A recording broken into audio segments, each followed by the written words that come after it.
Welcome to the world of science fiction stories, and don't forget to like, share, and subscribe my channel. Enjoy the listening. Humanity's last stand. The price of war will be beyond your comprehension. The Galactic Council of the Seven Systems had long considered Earth a footnote in cosmic history. Once a promising species with crude interstellar capabilities, humans had fallen silent nearly 2 centuries ago. Most alien civilizations assumed humanity had succumbed to self-destruction, a common fate for young, space-faring races.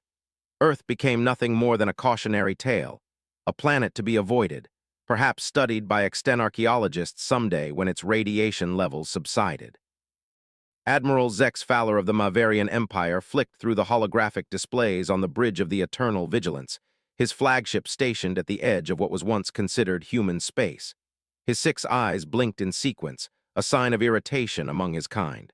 "Another routine patrol through dead space," he muttered to his second-in-command. "2 centuries of monitoring silence. I don't understand why High Command insists on maintaining this quadrant." Commander Thelnar nodded respectfully. "Protocol, Admiral. Even dead civilizations can." An alarm cut through the conversation, its pitch unusual enough that the bridge crew froze momentarily. "Source demanded, Zex Florin." His entire body tensed.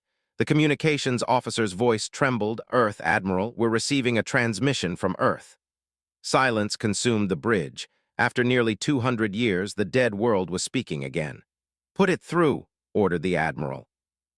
Static filled the command center, then cleared to reveal a single sentence that sent chills through every alien present. "War will cost you more than you could ever imagine." The message repeated 3 times before going silent. "Analysis," Zexfeller demanded. "The signal utilized quantum entanglement technology," the science officer replied, mandibles clicking nervously. "That's impossible. Humans never developed that capability before their silence." The Admiral's expression darkened. "Prepare a reconnaissance drone.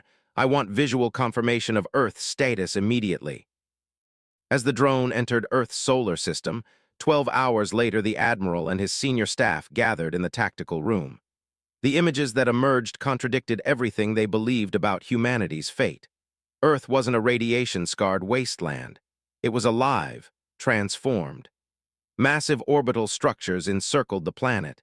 Energy readings indicated technological advancement far beyond pre-silence levels. Most concerning were the defensive arrays, planet-wide shields and weapon platforms that made Earth appear like a fortress world. "How?" whispered Commander Thelmer. "How did they advance so rapidly without detection?" "They never left," realized the Admiral. "They simply went dark deliberately." The Council convened an emergency session. Representatives from all 7 major galactic powers gathered virtually, their expressions ranging from disbelief to open hostility. "This changes nothing," declared Sovereign Passam Collective. "If humans have indeed advanced, they remain isolated, 1 planet against 7 interstellar empires. Their warning is meaningless." General Kyvrol of the Draconid Legion swiped her clawed hand dismissively. "I propose immediate military action. Whatever technology they've developed, it's better to crush them now before they expand beyond their system." Only Chancellor Lyre of the Etheran Commonwealth urged caution. "The warning was specific. War will cost you more than you could ever imagine. Perhaps we should attempt diplomatic contact before considering military options." "Weakness," sneered Sovereign Prax. "The humans deliberately concealed their development. This suggests hostile intent." The vote was swift, 6-1 in favor of sending a military reconnaissance force to probe Earth's defenses. Chancellor Lyre's objection was noted and dismissed. Admiral Zellorn received his orders with unease.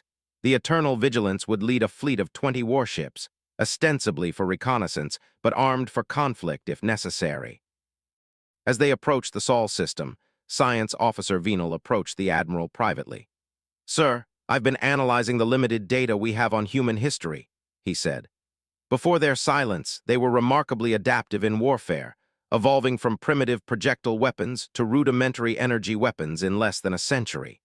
Their fictional entertainment frequently depicted scenarios where technologically inferior humans defeated advanced alien invaders." "Fiction is not reality, officer," the Admiral replied, though his inner eyelids flickered with concern. True, sir, but it demonstrates a psychological predisposition. Humans seem uniquely capable of imagining victory against overwhelming odds, then working toward making that imagination reality. The admiral dismissed the officer, but found himself unable to dismiss the thought. As the fleet reached the edge of the Sol system, they encountered no resistance. Sensors detected no movement from Earth's defensive platforms.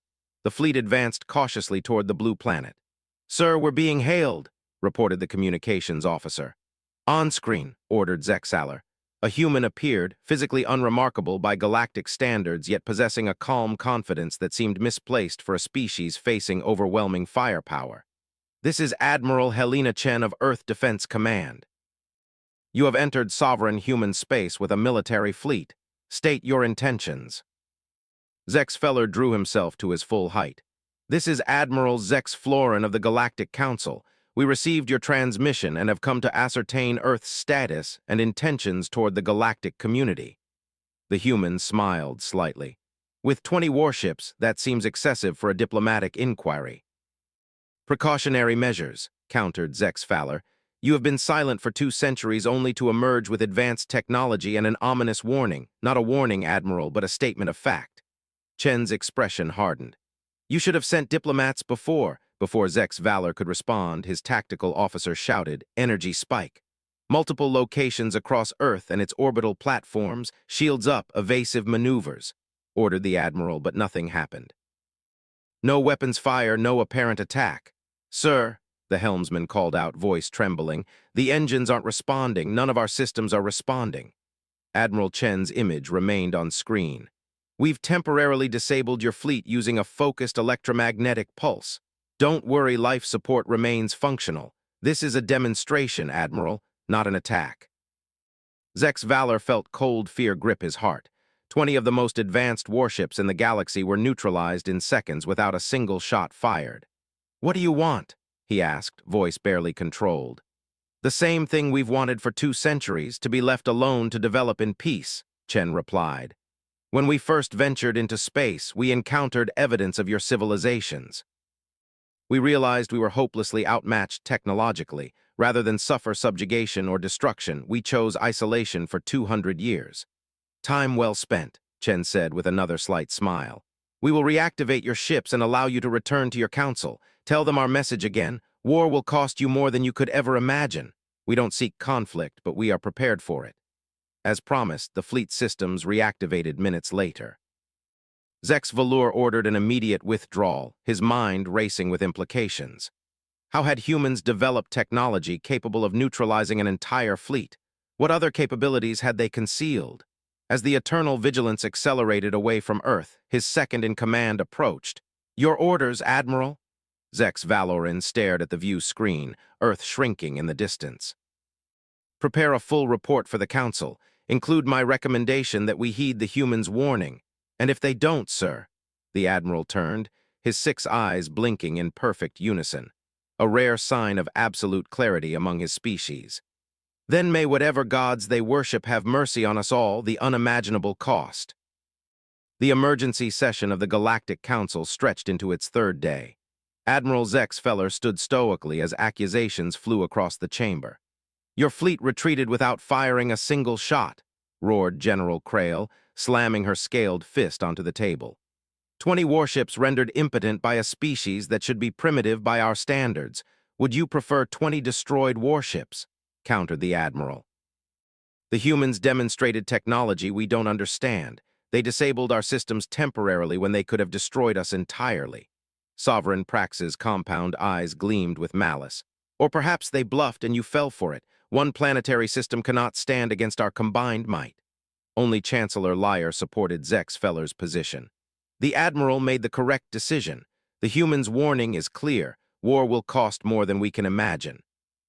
They've demonstrated capability beyond our expectations. We should pursue diplomatic relations." The debate raged until Sovereign Prax raised a hand for silence. "I propose a decisive solution.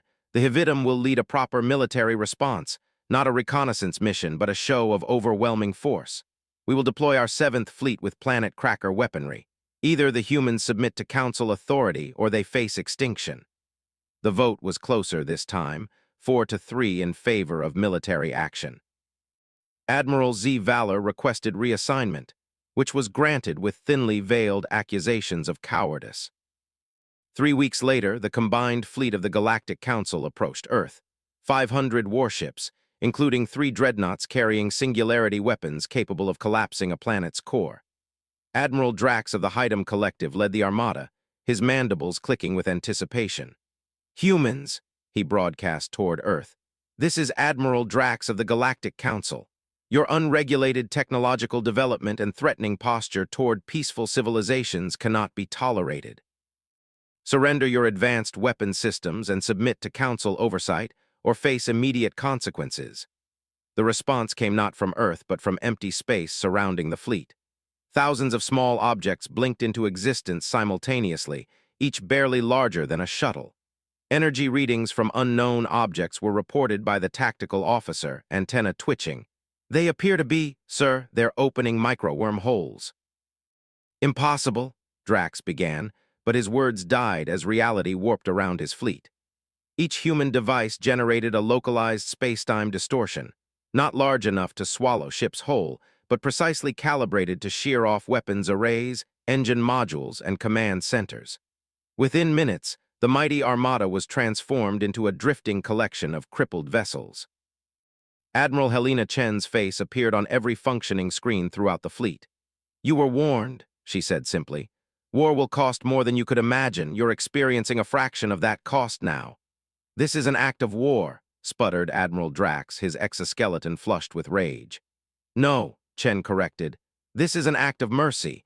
We could have created those distortions inside your ships rather than precisely removing your offensive capabilities. Every vessel in your fleet still has life support, communication systems, and enough propulsion for a slow return journey." A human male appeared beside Chen, older with silver hair and the bearing of authority. "I am President Marcus Rivera of the Earth Confederation," he announced. "For 2 centuries, we watched your civilizations from the shadows. We observed how you treated developing worlds, harvesting resources from some, uplifting others only to make them dependent client states, and occasionally erasing those you deemed threats." Rivera's eyes narrowed. "We chose a different path. We kept our world hidden behind a technological veil while we prepared, not for conquest, but for the day when we would inevitably be discovered." "What do you want?" demanded Drax. "Recognition of Earth and its colonies as sovereign territory, non-interference in human affairs, and in return we offer the same colonies," Drax hissed. "You claim to be isolated to one system," President Rivera smiled. "We said no such thing. We merely allowed you to believe what you wished." The visual expanded to show a galactic map with dozens of points illuminated. Human colonies established in secret over 2 centuries, each hidden using the same technology that had concealed Earth's development while your civilizations expanded outward, claiming the bright, obvious stars, Rivera explained. "We colonized the quiet places, rogue planets, brown dwarfs, systems you deemed worthless. We built our strength in darkness while you showcased yours in light." The implications stunned the gathered alien leaders. Humans hadn't just advanced technologically, they had expanded territorially, creating an invisible empire throughout the galaxy. "The Council will never accept this," Drax snarled. "You've hidden among us like parasites." "Then perhaps a final demonstration is necessary," Chen said quietly. At her signal, the lights on Earth dimmed momentarily. Across the galaxy, on every home world of the 7 systems, the same phenomenon occurred simultaneously, a brief, galaxy-wide power fluctuation affecting only the Council worlds. "That was a controlled quantum interference wave," Chen explained. "A technology we developed a century ago with a different calibration. It could permanently disable every technological system across your civilizations. Your worlds would plunge into darkness. Billions would die before manual systems could be established." The silence that followed was profound. 3 days later, Chancellor Lyre presided over the signing of the Soul Accords. Earth was recognized as a sovereign power with equal standing in galactic affairs. The treaty established boundaries, trade agreements, and mutual defense pacts. As the signing concluded, Admiral Zex Floral approached Helena Chen privately. "You never wanted war," he observed. "Your warning wasn't a threat. It was genuine concern for what would happen to our civilizations if we forced your hand." Chen nodded. Humanity learned long ago that the victor in war often loses as much as the defeated. We developed our technologies not to conquer, but to ensure that war would be so catastrophically costly that peace became the only rational choice. Yet you prepared for war nonetheless, noted the admiral. As did you, Chen replied. The difference is we imagined what would happen if we lost and what would happen if we won. Both outcomes were unacceptable. Zexer considered this. Your people have a saying, I believe the best victory is the battle not fought. Close enough, Chen smiled, though I prefer the best weapon is one you never have to fire. As Zek's valor turned to leave, he paused. You could have conquered us all, why didn't you? Chen's expression grew serious. Because that cost, Admiral, the cost of becoming the very thing we feared, would truly have been more than we could ever imagine. The Etherean Chancellor watched the exchange from across the chamber. For the first time in millennia of galactic politics, something new had emerged. A power that had the strength to dominate but chose restraint. A power that had developed in secret not for conquest but for survival. Perhaps, Lyra reflected, humanity's greatest achievement wasn't their technological prowess or military strategy, but their ability to imagine a different kind of victory altogether, and that more than any weapon was truly unimaginable.